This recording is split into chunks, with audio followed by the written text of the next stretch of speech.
dalam melaksanakan marifat mukasyafah, menyaksikan pertemuan antara kodratnya dengan wujudnya, menyembah dalam berkata wazahiru wal batin, sifat zahir yang dimunculkan untuk kodrat menyembah adalah wujud daripada asal batin. Ini harus dikaji. Kalau zahir ini masih zahir yang nampak, bukan zahir yang berkodrat batin, berarti kajian kita belum sampai ke kehendak yang dimaksud oleh Allah. Man arafa nafsahu wa qad arafa rabbahu. Mengenal diriku, rabbahu, ingat, menuju ketuhananku. Man arafa nafsahu, barang siapa yang mengenal diriku, wa qad arafa rabbahu, maka dia akan mengenal ketuhananku. Di sini butuh pengenalan yang lebih dalam. Kebiasaan bermakrifat dalam ilmu kebatinan mohon diistirahatkan dulu pengalaman yang sudah-sudah. Kenapa saya bilang begitu? Kita menuju alam tak berdaya, yaitu berkodratnya Allah pada diri. Itulah yang membuat kita tidak berdaya. Bagaimana bisa marifat kita berjalan? Makanya makom yang harus kita pegang adalah tajalli saksi bagi diri.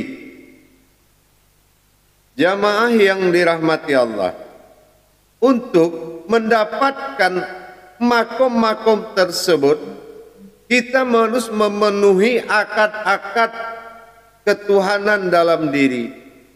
Apa akad ketuhanan dalam diri yang dimaksud? Yaitu pertama, hati nurani kita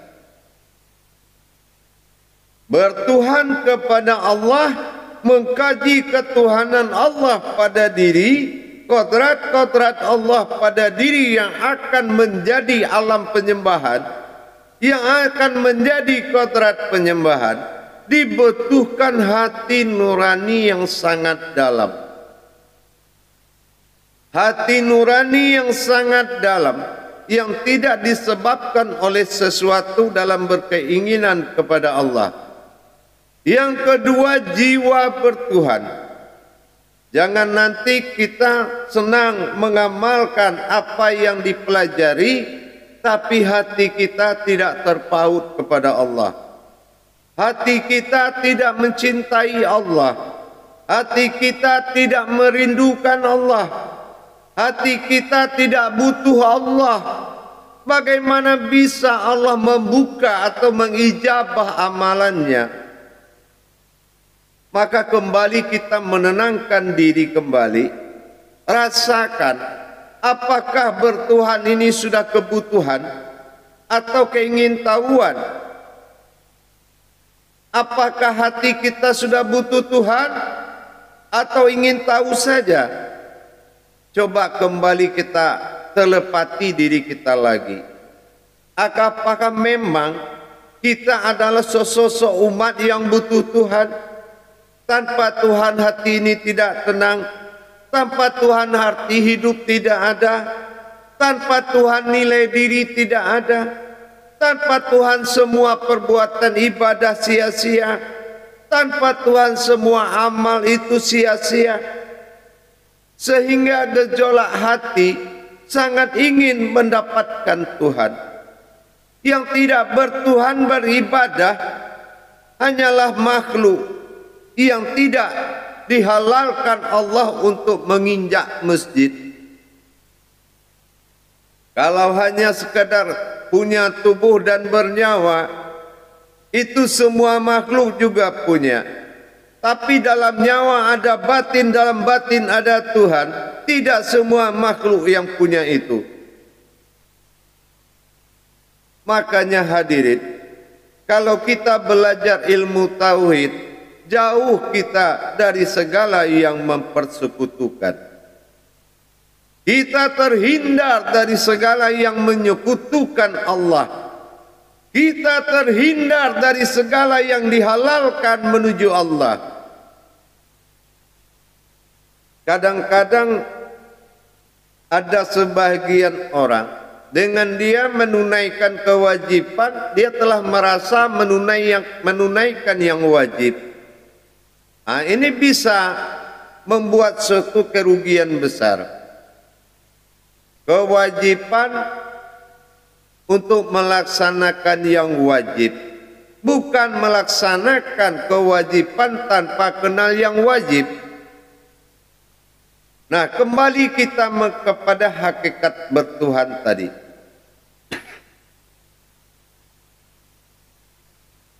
Banyak saudara-saudara kita memiliki pengalaman berguru. Kalau cerita ma'rifat, cerita bagaimana kodrat Allah, bagaimana kekuatan Allah, mengatakan semuanya Allah, tapi hatinya tidak terpaut kepada Allah. Kenapa? Karena dia belajar ma'rifat. Kalau ma'rifat itu pengenalan, ma'rifah, bukan suatu penglihatan. Mendapatkan kebenaran tauhid kepada Allah, benar-benar kita harus memiliki guru yang tauhid. Mursidnya benar-benar mursid tauhid. Hadirin jamaah yang dirahmati Allah. Sebetulnya belajar tauhid ini, mulai tauhid kasyaf, mulai daripada tauhid zuhudiyah, sampai kepada tauhid ilahiyah, tauhid ghaibiyah, tauhid siriyah, itu membutuhkan hati nurani, perasaan, dan cinta kasih kita kepada Allah. Kebutuhan bertuhan sangat menentukan belajar ilmu tauhid, bukan gagah-gagahan. Kenapa? Setiap orang yang belajar ilmu tauhid adalah orang yang membuka kealiman dirinya. Kealiman diri inilah yang harus diturunkan berkodrat ulama, sehingga menjadi alim ulama yang benar-benar bertauhid kepada Allah. Bukan hanya menggambar-gamburkan kekayaan Allah, kebesaran Allah, kekuatan Allah, tetapi tidak membawa kepada kedekatan kepada Allah. Tidak membimbing seseorang kepada Allah, tidak menuntun seseorang kepada Allah. Diberikan kekayaan amalan tanpa kodrat, sia-sia umur, habis ilmu binasa, semuanya jatuh kenangan tidak berharga. Kenangan yang tidak berharga adalah cerita Tuhan yang tidak berasa dan menikmati, dan tidak mengalami apa-apa, tidak mampu bertajali dalam batinnya kepada Allah, tapi ceritanya melebihi tajali batin. Inilah yang harus diwaspadai oleh umat yang sedang belajar. Apabila seorang guru mampu menunjukkan hakikat dan mempertemukan kamu dengan Allah di dalam dirimu sendiri, ini baru dikatakan guru. Jangan hanya menyampaikan tapi tidak bisa membawa. Hadirin jamaah yang dirahmati Allah, kalau memang kita sudah ingin belajar bertauhid kepada Allah, pastilah kita menjalankan suatu keikhlasan yang sangat tinggi. Bagaimana kita ikhlas? Kalau Allah katakan kodratmu kodrat aku, maka ikhlaskan dan akui dan amalkan kekodratannya. Allah katakan iradatmu adalah iradat aku, akui, ikhlaskan dan amalkan untuknya. Kalau ilmu Allah, ilmu aku, ilmu Allah sendirinya, amalkan ilmu itu, akui dan serahkan dengan tulus, dengan ikhlas, sampai kepada hayat, sampai kepada kalam basar, sampai kepada sama. amalkan dan serahkan, lenyapkan dirimu di saat menyerahkan, maka nyatalah bagimu nanti apa yang akan terjadi tentang perbuatan Tuhan kepadamu, Allah Subhanahu wa ta'ala. Tapi kalau kamu perkaya ilmu pengetahuanmu, kodrat kemanusiaanmu, nasmu semakin tinggi, celaka 12, tidak akan pernah kamu dijabah oleh Allah, melainkan kamu akan ditegur kalau hanya kamu menggambar-gamburkan kekayaan Allah demi kepentingan dirimu sendiri. Hadirin jamaah yang dirahmati Allah, bertuhan kepada Allah dan menjadikan Allah itu Tuhan di dalam diri bukan pekerjaan yang mudah, bukan suatu perbuatan yang mudah, membutuhkan bimbingan yang benar-benar dituntun 24 jam, siang dan malam. Siang dituntun jasmanimu dalam beramal, malam dituntun rohanimu dalam beribadah. Menentukan amir diri, mencari mursid diri sebagai ahli diri kita, butuh benar-benar hati nurani yang mencarinya. Sama dengan kita mencari keberadaan Allah dalam diri, sementara diri itu adalah wujud keberadaan Allah. Makanya kadang-kadang kita dengar kelelahan seseorang belajar, kelelahan untuk mencari guru. Kalau bisa biaya untuk mencari guru ini dikumpulkan, mereka bilang sudah 3 rumah mungkin sudah jadi. Tapi saking kecintaan kepada Allah, dia korbankan semuanya untuk mendapatkan Tuhannya. Sementara ada di dalam dirinya dan tidak ada yang mampu mengungkap wujud Allah dalam batinnya, adanya Allah bersembunyi dalam dirinya. Wa fi anfusikum afala tubsirun. Dan tidak ada yang mampu membongkar tadabbur Qur'annya sehingga kehilangan bahasa kita kepada Allah. Tidak ada yang mengungkap rahasia solat sehingga tidak tahu lagi mana kodrat yang akan dihadapkan kepada wujudnya. Sehingga peran kita sebagai saksi bagi Allah, sebagai insaniahnya Allah, akhirnya teraniaya dengan ketidaktahuan, pergi kosong pulang hampa, capek, akhirnya kehidupan berantakan lagi. Ini kisah nyata dialami oleh umat Islam. Mencari guru, mencari Allah, ini kadang-kadang salah niat. Mencari guru bukan karena mencari Allah. Ini yang membuat perjalanannya terlantar dan Allah menutup diri. Ingat para jemaah sekalian, cukup berulang kali saya sampaikan, surat Toha 14 sangat menyempurnakan apabila kita bisa mengamalkan surat tersebut. Satu demi satu, kata demi kata, apabila diterjemahkan dan dibongkar dengan kenyataannya, insya Allah semua akan berjalan dengan baik. Sabar kita dalam belajar. Belajar ilmu tauhid ini tidak boleh kita membawa pemahaman-pemahaman yang tidak bertauhid kepada Allah. Apa contohnya? Pengalaman tidak bertauhid.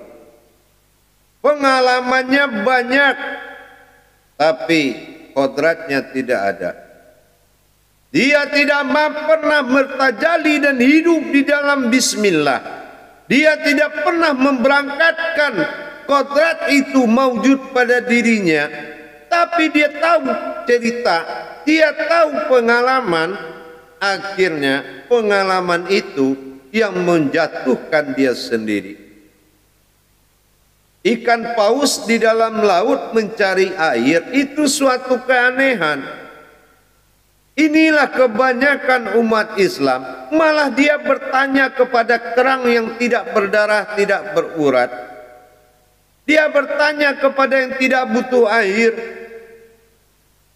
Maka dikatakan pencari itu melupakan diri yang mencari, tapi mencari sesuatu yang tidak ada yang akan dicari.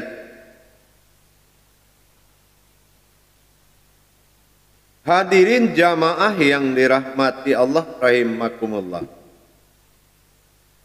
Pelajaran bertauhid ini, Buya Hamka pernah mengatakan, kalau tidak tahan susahnya belajar, maka tahanlah sulitnya hidup. Karena dengan kita belajar, terbukalah ijab hidup kita. Kita di sini di dalam ilmu tauhid dibentuk untuk menjadi suatu kealiman diri yang akan diturunkan ke tengah umat dengan keulamaan. Jangan tiba-tiba aja sudah jadi ulama. Menjadi alim itu butuh proses. Menjadi alim itu butuh proses. Tidak ada orang hanya langsung alim saja, itu tidak ada. Nah, inilah kiat-kiat kita memahami ilmu tauhid. Kita belajar, kita amalkan semua ilmu tauhid. Tiba-tiba kita merasa mengamalkan saja. Hati kita tidak menjadikan amalan itu suatu jalan untuk mendekatkan diri. Tidak menjadikan amalan itu gumpalan yang harus digulung ke dalam diri, sehingga habis amalan tinggal diri, habis diri tinggal sesuatu yang berdiri. Bukan jadi amalan selamanya. Kita ingin mendekatkan diri kepada Allah, amalkan amaliyahnya, masuk kamar mandi baca ini, keluar main baca ini, kemana baca ini, baca itu. Ingat, amaliyah mengantarkan kita dalam penghimbauan Allah, tapi ibadah mengantarkan kita berilmu kepada Allah. Tidak semua orang yang berilmu itu beribadah, tapi setiap orang yang beribadah sudah pasti dia berilmu. Hadirin jamaah yang dirahmati Allah. Apalagi kita dalam rangka meningkatkan ilmu tauhid dalam diri, mengupas tuntas syahadat kepada bagian 1000 makrifat adalah solusi yang terbaik. Kenapa kaji kodrat ini dalam syahadat itu diutamakan? Kodrat apa? Kita dengan mengkaji wujudnya Allah dalam diri, sehingga kita mendapatkan kemaujudan umat pada diri dan bersifat Allah pada diri dan bersifat Allah pada sifatnya dan berkodrat Allah pada zatnya dan bersifat Allah pada sifatnya. Insya Allah. Tetapi kalau kajian ini sudah keluar dari makom tauhid, maka ingat, pengamal dengan diamalkan pasti berpisah. Tapi dalam ilmu tauhid, amalan diamalkan ke dalam diri dan mewujud berupa diri. Ini yang dikatakan amalan. Makanya dikatakan awal kitab itu juz amal. Manusia itu adalah sumber amalan yang dikatakan wujud ilmu yang berkodratkan Adam nurani bagi diri kita, wasial daripada Adam.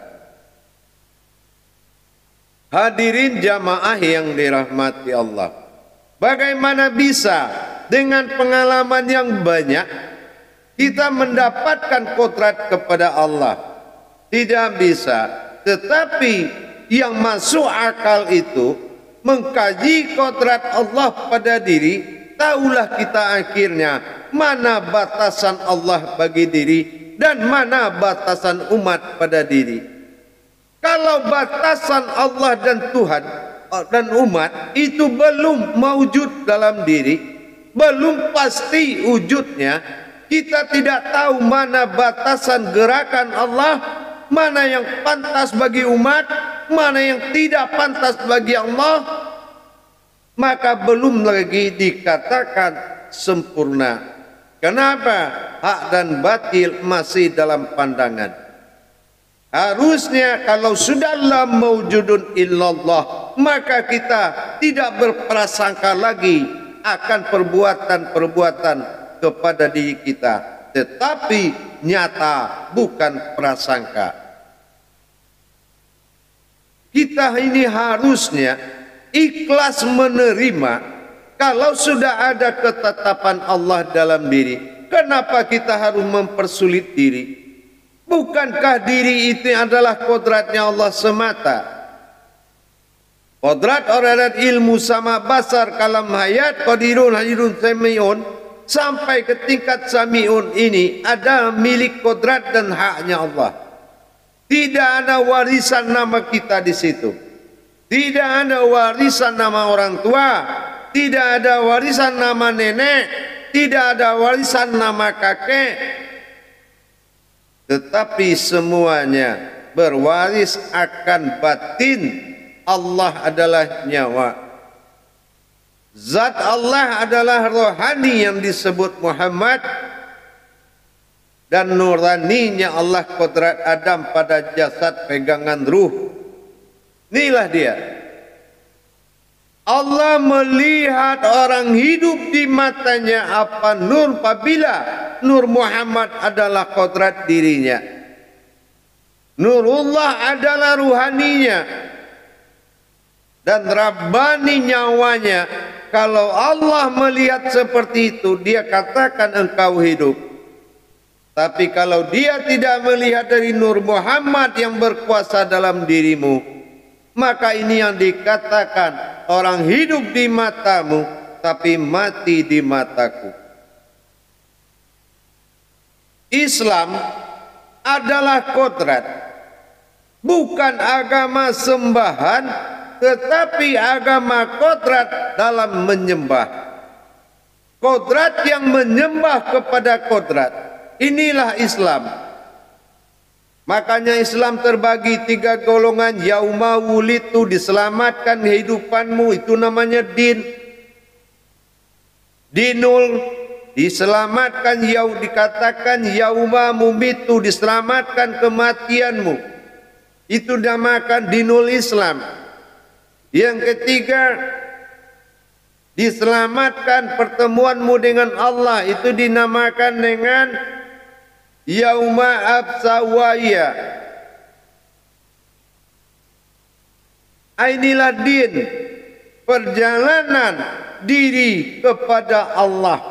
Dal, alif, nun. Mana diri yang diperjalankan dan berjalan dengan Allah, diperjalankan dengan Allah, diperjalankan kepada Allah? Apakah sudah diperlihatkan diri yang hayat Allah itu, yang tidak berdarah, yang tidak berurat, pegangan kodrat Allah? Kalau masih kita berprasangka keumatan diri,